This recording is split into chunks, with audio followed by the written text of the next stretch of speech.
Iran का अमेरिकी ठिकानों पर हमला। जब भी मोबाइल खोलो, टीवी खोलो, हमेशा एक ही खबर सुनने को मिल रही है, ईरान और अमेरिका के युद्ध की। इससे मन में डर और चिंता तो हो ही रही है, लेकिन हमें चारों तरफ अपनी असुरक्षा का माहौल भी नजर आ रहा है।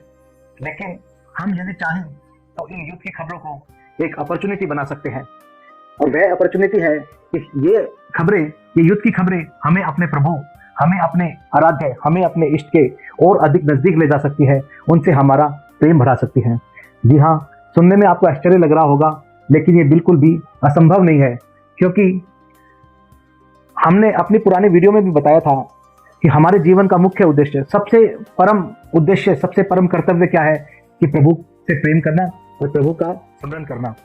लेकिन आजकल की भागदौड़ भरी जिंदगी में प्रभु का स्मरण करना बहुत ही कठिन हो गया है, क्योंकि हम कितनी भी कोशिश कर ले, हमारा मन संसार की भागदौड़ में उलझा ही रहता है।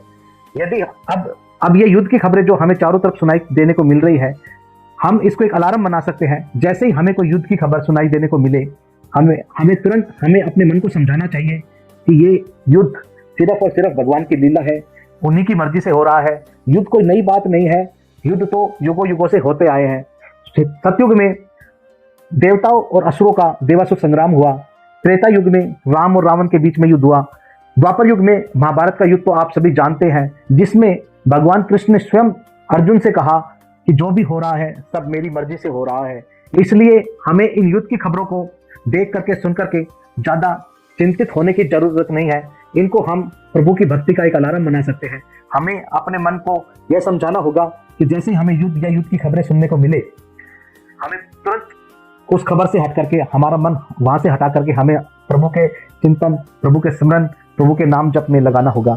इससे क्या होगा कि हम अपने जीवन में प्रभु का प्रेम रूपी खजाना प्राप्त कर सकते हैं। इससे हम अपने प्रभु की भक्ति प्राप्त कर सकते हैं, और ये बहुत बड़ा युद्ध में सहयोग भी हो सकता है।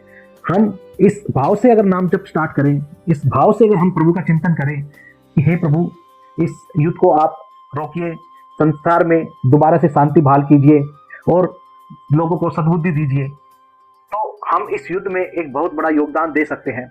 क्योंकि जो कुछ हो रहा है सिर्फ प्रभु की मर्जी से ही हो रहा है, प्रभु की ही लीला है, प्रभु की ही किया हुआ सब कुछ है, क्योंकि संहार लीला भी प्रभु की ही एक लीला है।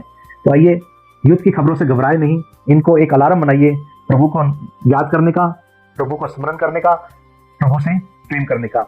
अगर हमारी बात आपको अच्छी लगी हो, हमारे विचार अच्छे लगे हो, तो कमेंट हमें जरूर करिए।